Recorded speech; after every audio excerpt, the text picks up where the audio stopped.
FBI en el siglo XXI. Depredador.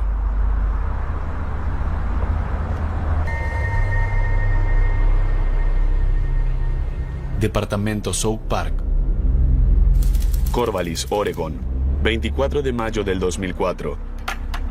Son alrededor de las 10 a.m. y Brooke Wilberger, de 19 años, trabaja intensamente en los departamentos de Oak Park, cerca de la Universidad Estatal de Oregon. Su cuñado Zach y su hermana Stephanie administran el complejo. Ella estaba afuera limpiando unos faroles. Lo hacíamos todos los días. Era algo de rutina. Era un día hermoso. Brooke, una hermosa rubia, es una prometedora estudiante de segundo año de logopedia de la Universidad Brigham Young. Ella solía trabajar durante el verano. Venía y se quedaba aquí para trabajar. Por eso tenía una estrecha relación con nosotros y con nuestros hijos mayores. Luce bien. Nos vemos a las 12.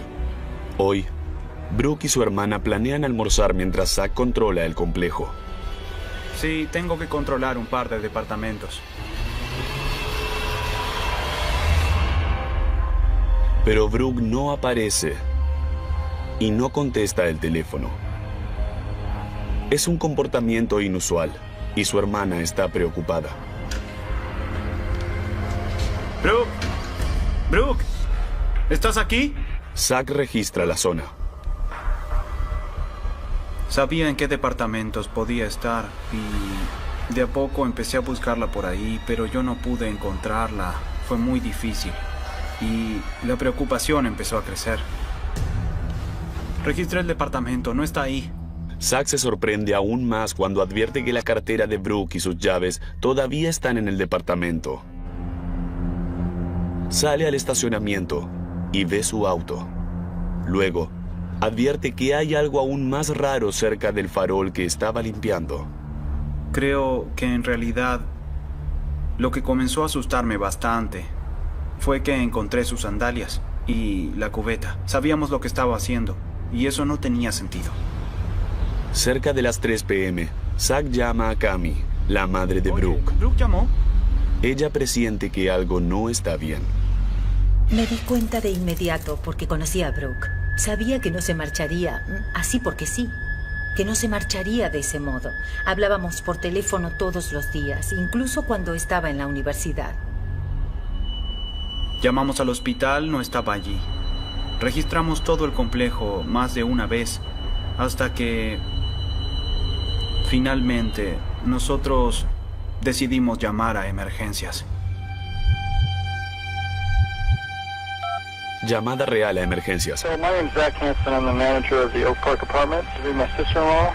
She's 19, and she was doing some outside work. Her stuff is there and her shoes are there, but she's been missing now for several hours.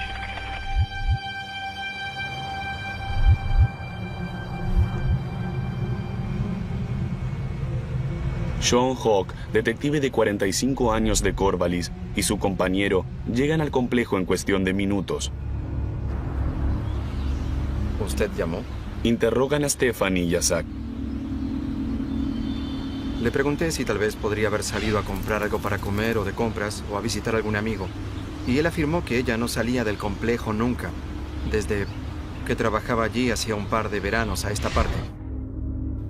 El detective averigua que al momento de su desaparición, Brooke llevaba una sudadera con capucha, un reloj de marca y un anillo con las iniciales CTR grabadas. CTR es la sigla en inglés de Elige lo correcto, un lema mormón que insta a sus fieles a vivir en forma honrada. El detective Hawk se acerca al farol y lo que ve lo perturba. Los productos de limpieza estaban al lado del farol y lo único que encontramos, además de eso, fueron sus sandalias. Y era mediodía. No era algo normal. El detective Hawk advierte que la correa de una de las sandalias está rota. Para un detective con 14 años de experiencia, es una pista importante. Estaban rotas por una razón. No porque ya las tenía puestas y de pronto se rompieron. Era como si la hubiesen obligado a moverse de tal forma que se rompieron. El detective Hawk está seguro de que Brooke no dejó el complejo por propia voluntad y que algo le pasó.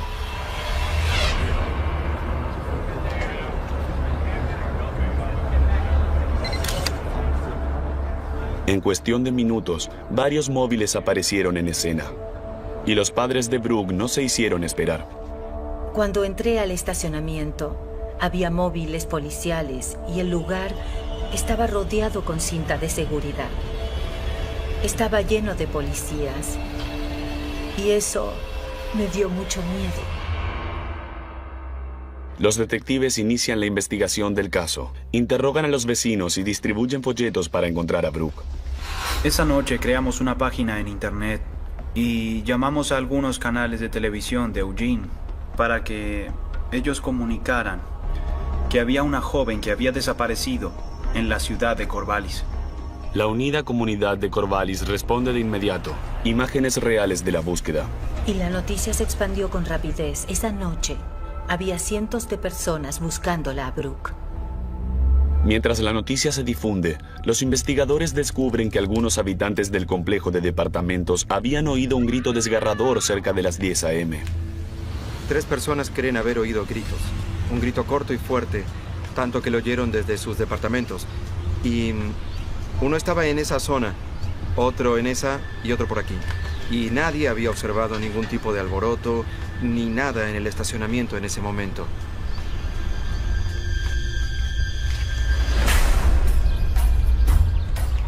La policía de Corvallis sabe que el tiempo apremia y que ya no queda mucho.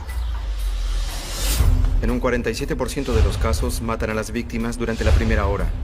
En el 76% las matan dentro de las primeras 3 horas y en el 88% dentro de las primeras 24 horas. Nos notificaron 5 horas luego del rapto, así que desde un primer momento llevábamos las de perder en la investigación. El Departamento de Policía de Corvallis empieza una tarea interinstitucional que involucra a la agencia con décadas de experiencia en secuestros. El FBI. Alrededor de las 6:30 p.m., el agente especial Joe Boyer, con 22 años dentro de la agencia, recibe una llamada. No sabíamos lo que le había pasado a Brooke y si el secuestrador era un completo extraño. Podría haber sido un asesino en serie, un posible secuestro interestatal. No sabíamos lo que había pasado. Nos pidieron que interviniéramos y lo hicimos. Al otro día, a las 8 a.m., el agente Boyer se presenta en el Centro de Control de Tareas del Departamento de Policía de Corvallis. Lo acompaña el agente especial Tim Sattles, ex investigador en la Fiscalía del Distrito y experimentado negociador en casos de secuestros.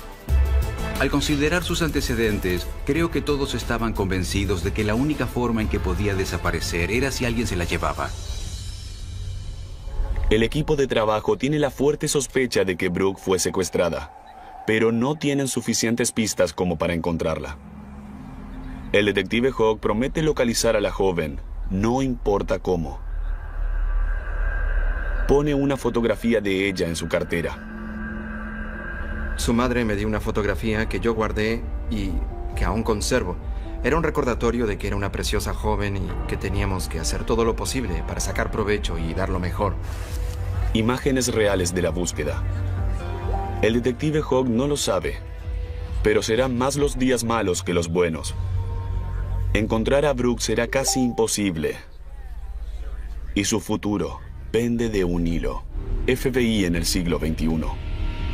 Departamento South Park, Corvallis, Oregon, 25 de mayo del 2004. Ya pasó un día desde que Brooke Wilberger, de 19 años, fue secuestrada mientras limpiaba un farol cerca de la Universidad Estatal de Oregon.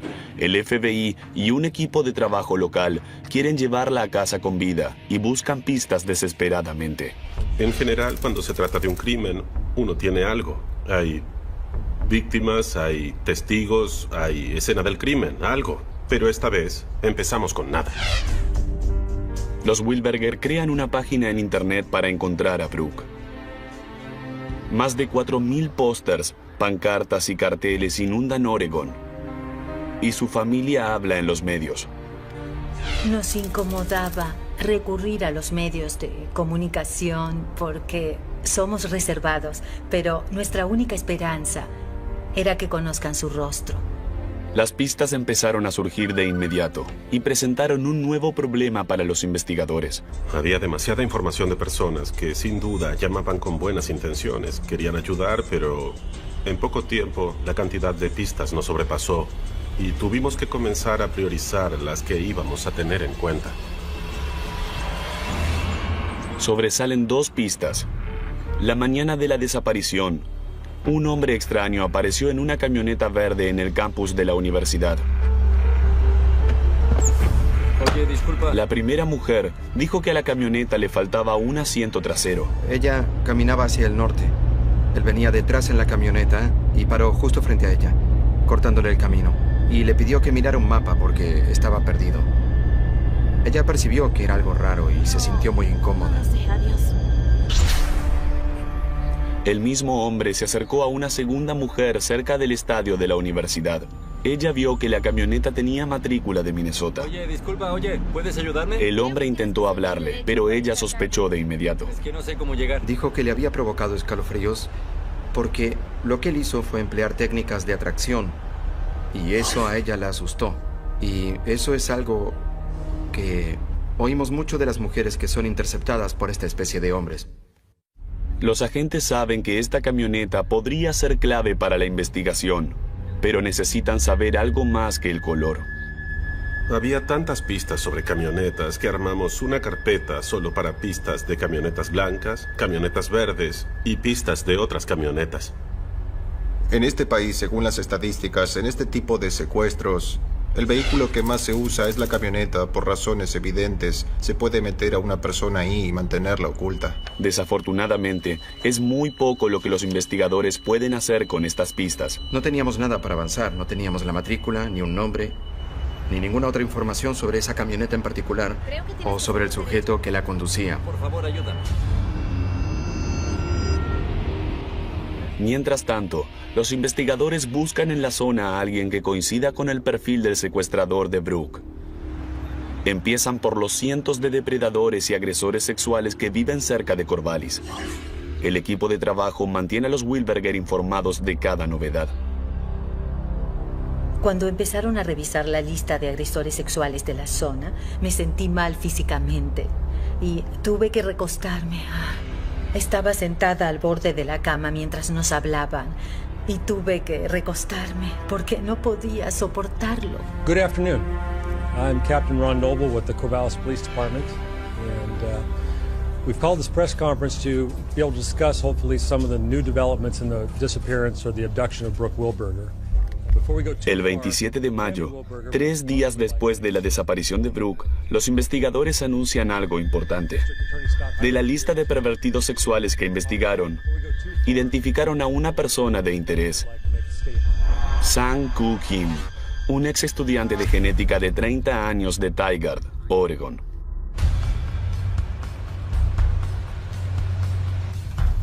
Él vivía con sus padres. Según parecía, no tenía mucha vida social, era un poco extraño.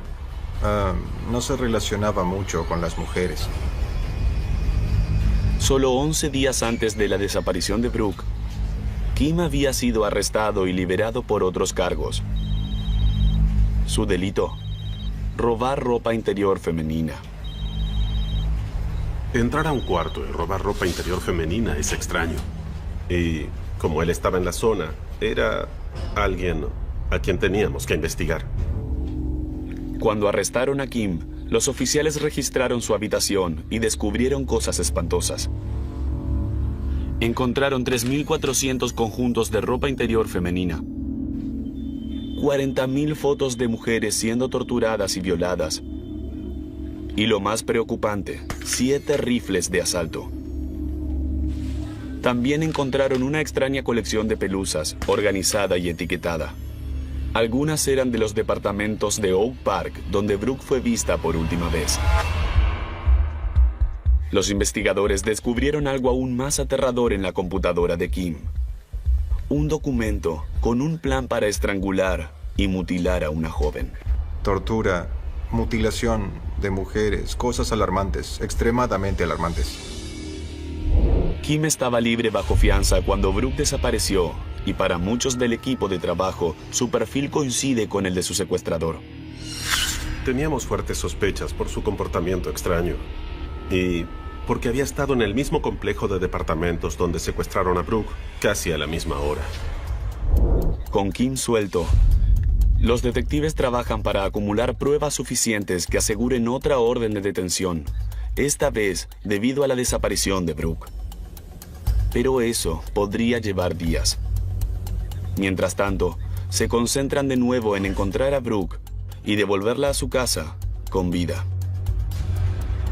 Teníamos diferentes pistas sobre posibles lugares de entierro, ríos, estanques, lagos y por supuesto el Océano Pacífico. Hay muchas formas de deshacerse de un cuerpo.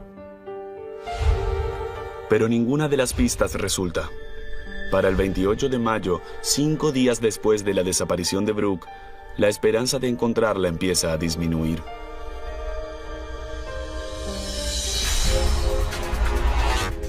Los investigadores al fin consiguen una orden de detención para Sang-Koo Kim.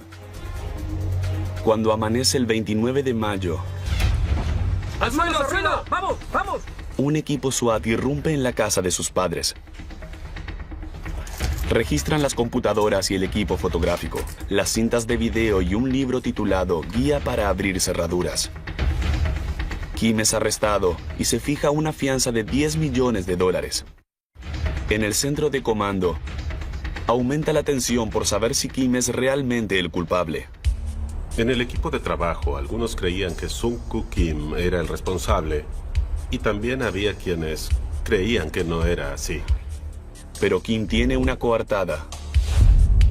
Él dice que la mañana en que Brooke desapareció, él hizo compras por internet a las 11:14 a.m.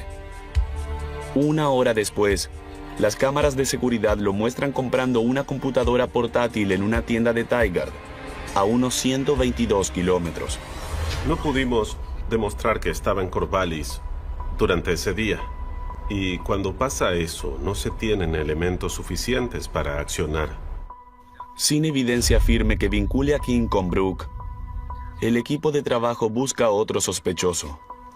Si se equivocan sobre Kim, hay otro depredador peligroso suelto, y no se sabe dónde va a volver a atacar. Imágenes reales de la búsqueda. Pasaron 5 días desde que Brooke Wilberger, de 19 años, fue secuestrada cerca de la Universidad Estatal de Oregon. Las autoridades arrestaron a Sang-Koo Kim, de 30 años, pero no tienen pruebas contundentes que lo vinculen con el delito. Los agentes trabajan en el caso mientras hacen todo lo posible por encontrar a la hermosa estudiante.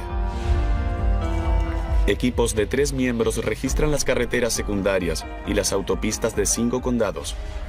Recuerdo ver campos llenos de gente que buscaba sin parar. Y quizá así fue.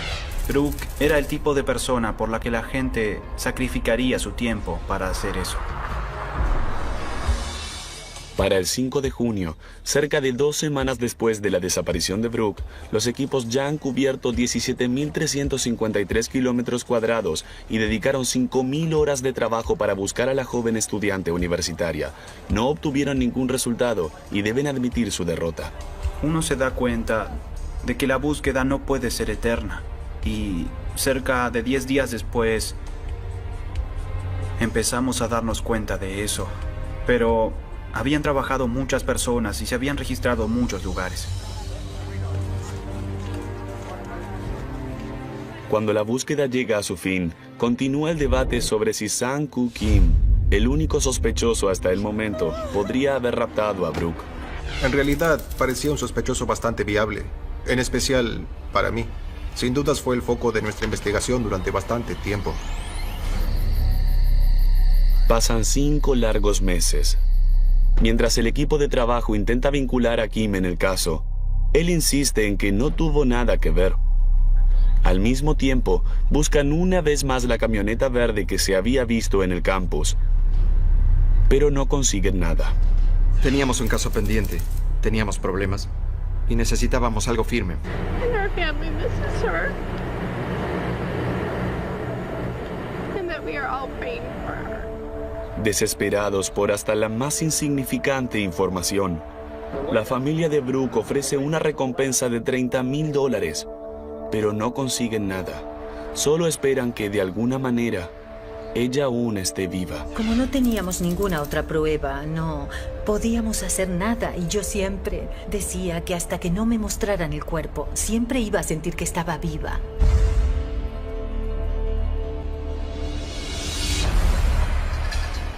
Más tarde, el 29 de noviembre de 2004, a 2.253 kilómetros en Albuquerque, Nuevo México, una rubia estudiante de intercambio rusa camina por una calle poco iluminada cerca de la Universidad de Nuevo México cuando la sujetan a punta de cuchillo. ¡No te muevas! Y le ordenan que suba a la parte trasera de un auto rojo. La sorprendió a punta de cuchillo y le dijo que entrara a su vehículo.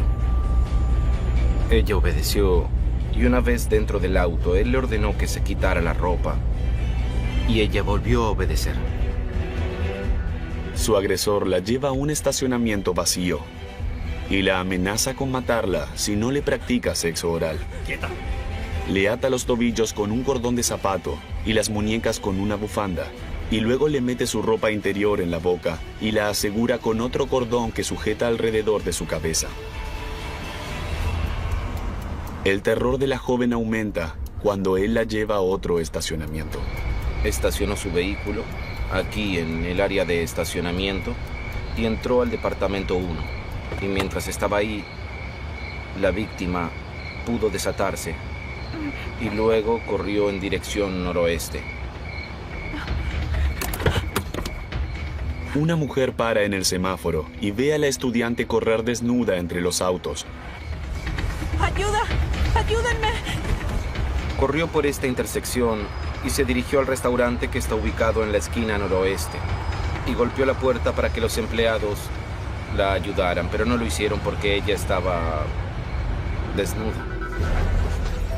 La mujer sigue a la estudiante hasta el estacionamiento. ¡Ayúdeme! Detectó la angustia de la víctima y paró para asistirla. La hizo entrar a su auto y creo que le dio ropa o una manta para que se cubriera. Muy nerviosa y sangrando, la estudiante le cuenta la historia a la mujer. Fui loco. Estaba caminando por la calle. Estaba caminando. La buena samaritana llama a emergencias. Y en su auto. Fue atacada, sí. Segundos después, el auto rojo pasa y las acosa de manera escalofriante. En la ventana trasera hay un muñeco de peluche. El oficial Ed Taylor interroga a la víctima. Luego recorre la zona donde podría estar su agresor. Llega a un callejón sin salida y de inmediato detecta algo sospechoso. Advertí que el vehículo coincidía con la descripción que había dado la víctima. Vi el muñeco de peluche en la ventana posterior izquierda. Estacioné y me bajé del auto.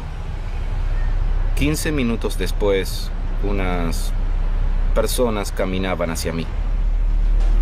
El oficial Taylor ve que un hombre se acerca al auto rojo. Me reconoció. Y cuando me reconoció, yo me acerqué. Cuando le pregunté su nombre, me dijo que era Joel Courtney. El oficial arresta a Courtney y lo revisa. ¿Tiene un cuchillo? Sí. Confisca un cuchillo pequeño y una pipa de vidrio para crack. No preguntó por qué se lo arrestaba ni a dónde íbamos cuando lo transportamos desde aquí hasta la comisaría. No dijo nada. En la central de policía de Albuquerque, la estudiante rusa reconoce a Joel Courtney, un hombre casado de 38 años, padre de 3 hijos, como su agresor. Se lo acusa de violación en primer grado, No te muevas. secuestro y agresión agravada. Quiero lastimarte a ti, Joel. Estoy cansado de ti.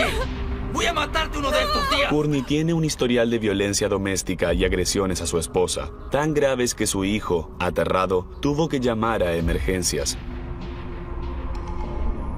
¿Quién habla? Joel Courtney tenía antecedentes, era adicto a las drogas, había tenido otros incidentes por agresiones sexuales. algunos no denunciados. Esos eran sus antecedentes. Los detectives de Albuquerque investigan más y descubren que hay una orden de detención para Courtney en Newport, Oregon, que fue emitida después de que él no asistió a una audiencia por conducir ebrio el 24 de mayo del 2004. El mismo día en que desapareció Brooke Wilberger. Él se fue de Portland la mañana del 24 para ir a Newport a presentarse ante la corte. Tenía cargos por conducir ebrio y esa carretera atraviesa Corvallis. En realidad, lleva justo hacia el complejo de departamentos donde trabajaba Brooke. El 7 de diciembre del 2004, más de 6 meses después de la desaparición de Brooke, un detective de Albuquerque llama al detective Sean Hawk de Corvallis para preguntarle si últimamente se habían producido raptos. El hecho de que él haya necesitado llamar a otras a agencias para averiguar sobre delitos similares en sus jurisdicciones no es común. Ahora, luego de meses sin avances y solo con Sang-Koo Kim como posible sospechoso, el grupo de trabajo tiene a alguien nuevo para investigar: Joel Courtney. Se evalúan las probabilidades. Este tipo parecía ser el que buscábamos y yo estaba firmemente convencido de que el señor Courtney tenía muchas chances de ser nuestro sospechoso. Pero los investigadores deben probar que Courtney secuestró a Brooke. Y sin testigos, sin un cuerpo, sin un solo rastro de evidencia, era imposible vincularlo con el delito. Luego de trabajar durante 6 meses para determinar quién secuestró a Brooke Wilberger, de 19 años, el FBI y el grupo de trabajo local tienen un segundo sospechoso: Joel Patrick Courtney, de 38 años. A su otro principal sospechoso, Sang-Koo Kim, de 30 años, le fascina torturar mujeres y tiene tendencia a robar ropa interior femenina. No tenía antecedentes penales por agresiones sexuales contra mujeres como el señor Courtney, pero podría haber sido su primera vez, uno nunca sabe. Los dos son posibles culpables, pero los detectives ahora se concentran en Joel Courtney. Interrogan a su familia, que vive cerca de Portland, a 137 kilómetros de Corvallis. Descubren que él había pasado con ellos la noche anterior a la que Brooke desapareció. Así pudieron corroborar que Joel Courtney había dejado su vivienda la mañana del secuestro de Brooke cerca de las 7:30, lo que lo ubicaría aquí fácilmente a las 9:30 o 10. Ellos contaron por qué había venido, las llamadas que había hecho, que había tenido una audiencia por conducir ebrio y se había presentado ante la corte por esa razón. Los detectives también averiguan que Courtney había estado trabajando en una empresa de servicios de limpieza al momento del rapto de Brooke. La empresa le había dado un vehículo, una camioneta verde, para hacer las entregas en la región noroeste. En vez de esperar para asegurarse una orden de arresto, el investigador John Chilcote hace un trato con la empresa para comprar la camioneta a $3,200. Cuando la llevan al laboratorio, ven que el asiento trasero había sido reemplazado. Cabe preguntarse, ¿quedaría alguna evidencia? Nuestra principal preocupación cuando tuvimos la camioneta fue que había sido usada por diferentes empleados. Como era una empresa de limpieza, se podría haber derramado algún químico en los tapizados y la evidencia podría haber sido destruida. Las probabilidades de encontrar algo eran relativamente bajas, pero sin dudas valía la pena intentarlo y era casi lo único que podíamos hacer. En el garage del FBI, los agentes buscan cualquier rastro de evidencia. Hicieron una minuciosa investigación de la camioneta, como cortar los asientos, las alfombras, extraer todo lo que encontraron, tomar muestras de huellas dactilares de todos los lugares posibles. Juntaron la información y la enviaron al laboratorio del FBI. El equipo de trabajo busca una coincidencia entre el ADN de Brooke y el que se encontró en la camioneta. Pero también necesitan el de Courtney. En la prisión de Albuquerque, donde está detenido Courtney, el detective Sean Hawk y sus colegas toman sus huellas digitales, muestras de saliva y cabello de la cara y de la zona púbica de Courtney. No preguntó nada, no se defendió, no hizo ninguna declaración ni ninguna pregunta. Eso es algo raro, a menos que estés involucrado. En febrero del 2005, el equipo de trabajo anuncia que la investigación sobre Sang-Koo Kim terminó y que no tienen evidencia que lo vincule al secuestro de Brooke. Más adelante, Kim se declara culpable de haberle robado la ropa interior a al menos 8 mujeres y es condenado a casi 6 años. En este momento, Joel Courtney es el principal sospechoso por la desaparición de Brooke Wilberger. Buscamos otros sospechosos, pero ninguno nos dio resultado, excepto Courtney. Él encajaba. Todo lo que investigamos de él coincidía con este delito. El 24 de mayo del 2005, a un año del día en que Brooke Wilberger, de 19 años, desapareció, el agente especial Joe Boyer recibe un llamado del laboratorio del FBI en Quantico, Virginia. Recibí un llamado de nuestra unidad de análisis de ADN. Me dijeron, no creerás lo que encontramos en la camioneta. Encontramos ADN de Joel Courtney. Y yo dije, bueno, eso es bueno, pero no alcanza. Y ellos dijeron, también encontramos ADN de Brooke Wilberger. Yo no lo podía creer. El agente Boyer corre a contarle al equipo de trabajo. Hizo que todos nos sintiéramos muy bien porque sabíamos que íbamos a resolver el caso, sabíamos que teníamos pruebas suficientes para acusar a Joel Courtney. Por otra parte, también sabíamos que destruiríamos las pocas esperanzas que les quedaban a sus padres. Los Wilberger acababan de dar una conferencia de prensa en Corvallis por el aniversario de la desaparición de Brooke cuando reciben la noticia. Me acuerdo que dije, bien, podíamos luchar por algo y el ADN es una prueba bastante sólida, pero teníamos que seguir. Eso era importante. Y me acuerdo que lloré todo el viaje a casa, porque estaba destruida emocionalmente. Pero uno es fuerte cuando necesita ser fuerte. En julio, el FBI viaja a Albuquerque y presenta 19 cargos contra Joel Courtney relacionados con la desaparición de Brooke. Joel Courtney fue acusado por diferentes teorías, pero la esencia de su acusación fue homicidio agravado, que es la forma más grave de homicidio en el estado de Oregon y puede terminar en la pena de muerte. Necesitan el cuerpo de Brooke para cerrar el caso y hacerle una propuesta a Courtney. Si sabía dónde estaba, ese definitivamente era el momento para decirlo, porque podíamos negociar una vez que la encontráramos, ¿no? Pero Courtney no habla. Permanece en la prisión de Nuevo México y espera el juicio por el secuestro y violación de una estudiante universitaria rusa. Creo que el acusado intentó hacer todo lo que pudo por retrasar su causa en Albuquerque, porque sabía que iba a ser extraditado y traído a Oregon para enfrentar el juicio por el homicidio y secuestro de Brooke Wilberger. Corte del condado de Bernalillo. El 11 de diciembre del 2007, Courtney se declara culpable del secuestro de la estudiante de intercambio rusa y es condenado a 18 años de prisión. ¿Alguna vez los Wilberger sabrán lo que le pasó a su hija ese trágico día? Solo un hombre lo sabe, y hasta ahora no habló. FBI en el siglo XXI. 4 de abril del 2008. Ya pasaron casi 4 años desde que Brooke Wilberger, de 19 años, desapareció, y 3 años desde que Joel Courtney fue acusado por cargos de homicidio agravado.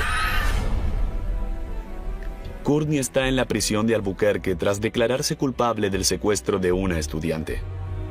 Luego de meses de espera, es escoltado hasta Oregon para enfrentar el juicio por la muerte de Brooke. El fiscal del distrito de Benton, John Harrelson, le hace una propuesta a Courtney. Nos das el cuerpo, te damos la vida.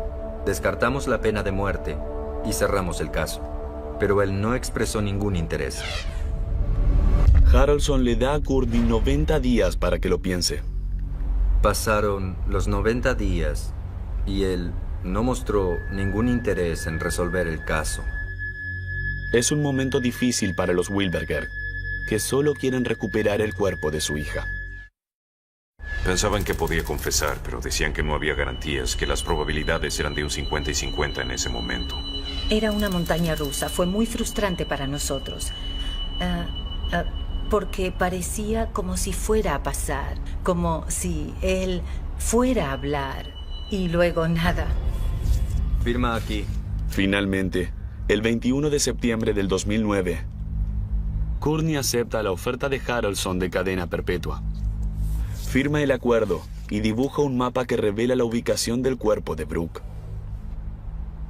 Su abogado luego relata al equipo de trabajo los detalles atroces de lo que le pasó a la joven estudiante el día en que desapareció. Departamento South Park. Según Courtney, él vio a Brooke por primera vez el 24 de mayo del 2004, mientras limpiaba faroles. Pasó con el auto cerca de ella. Luego habló con 2 mujeres cerca del campus de la universidad, quienes denunciaron los espantosos encuentros con el hombre de la camioneta verde. Courtney regresó a los departamentos, donde Brooke estaba trabajando en una parte alejada del estacionamiento. La atrajo hasta la camioneta al decirle que estaba perdido, que tenía una especie de encomienda. Se la mostró y dijo que necesitaba información porque estaba perdido. Y ella inocentemente le creyó.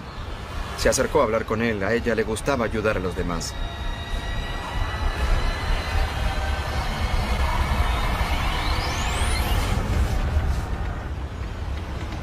Le puso un cuchillo en la garganta, la arrastró unos metros y la metió dentro de la camioneta.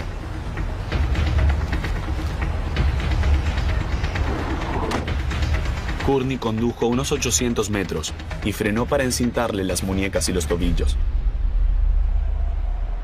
Luego condujo hasta un lejano bosque, a unos 16 kilómetros de Corvallis. Aterrorizada, Brooke le contó a Courtney sobre su familia, desesperada por convencerlo de que la dejara ir. En aquel momento le dijo que podría encontrar el perdón, que ella lo perdonaría, que solo tenía que dejarla ir, que necesitaba ayuda. Él dijo que le contó sobre sus problemas con las drogas y el alcohol. Ella hizo todo lo que pudo por salvar su vida. Y luego esa noche o a la mañana siguiente, él dijo que le había agredido sexualmente. Courtney llevó a Brooke en forma violenta hasta una zona de mucha vegetación. Intentó estrangularla y, en sus palabras, la estranguló y pensó que estaba muerta, pero cuando la levantó, aún estaba viva. Y entonces la golpeó con una rama y le rompió el cráneo.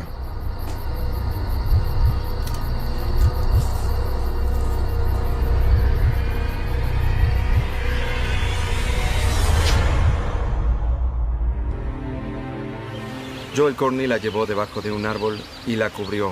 Llenó el lugar de ramas y otras cosas para evitar que sus restos fueran encontrados por excursionistas o por personas que trabajan en el bosque o cualquiera que pasara por allí. Video policial real.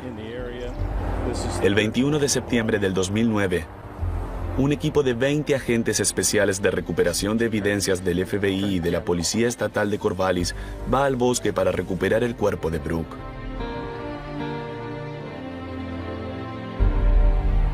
Cuando llegamos al lugar, nos tomamos un momento para recordar a Brooke Wilberger antes de seguir con el caso. Le prometimos a la familia que lo haríamos. Acá es donde encontramos los restos de Brooke y en ese momento el lugar ya no era el mismo.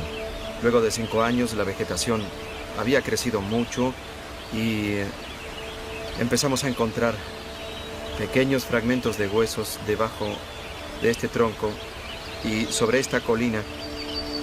Y debajo de ese barranco encontramos algunas costillas y cosas de esa clase. Los equipos de recuperación trabajan para despejar el área y descubren más pruebas. Habían encontrado un reloj de una gran marca, con una pulsera en forma de eslabones. Así que llamé a los Wilberger y les pregunté si Brooke tenía un reloj. Recuerdo que me apoyé contra algo y le di la descripción, pero recuerdo que quería que se la enviara por mensaje de texto y lo hice y la respuesta fue ella. Todavía siento un gran peso en mi corazón cuando pienso en ese momento. Es difícil. Cuando pregunté por la zona general en donde la habían encontrado, cuando me respondieron, pensé que había sido al costado de la carretera. Supe exactamente dónde estaba. Había recorrido mucho la zona. Yo había pasado cerca de sus restos muchas veces. Eso fue realmente muy fuerte. Los investigadores están aliviados de haber cerrado el caso y de haber atrapado a Joel Courtney, un depredador sexual en serie. No creo que Brooke haya sido su primera víctima. No creo que su víctima en Nuevo México fuera a ser la última. En fin, no creo que haya empezado a hacer esto a los 38 años. Nunca olvidaré este caso. Este caso nunca se cerrará por completo. Y algunos nunca lo superaremos. Los Wilberger tampoco lo olvidarán, a pesar de que su sólida fe mormona les ha permitido sobrevivir a esta desgarradora pérdida. Espero que si alguien ve cosas sobre Brooke, que recuerden que era una gran persona. Deseamos que otros puedan ver que se pueden superar duras situaciones y que se puede aprender a perdonar y a seguir avanzando sin vivir lleno de odio. Muchos a veces dicen, bueno, al menos ahora tienes una sensación de cierre. Y para mí es una palabra inapropiada, porque cuando te pasa algo así, nunca se llegan a cerrar las heridas. Para mí lo único justo hubiese sido que nunca hubiera pasado. Pienso que tiene que pagar por lo que hizo, y siento que enfrentará el verdadero juicio después de la muerte, ¿sabes? Y pensar eso me deja bastante tranquilo.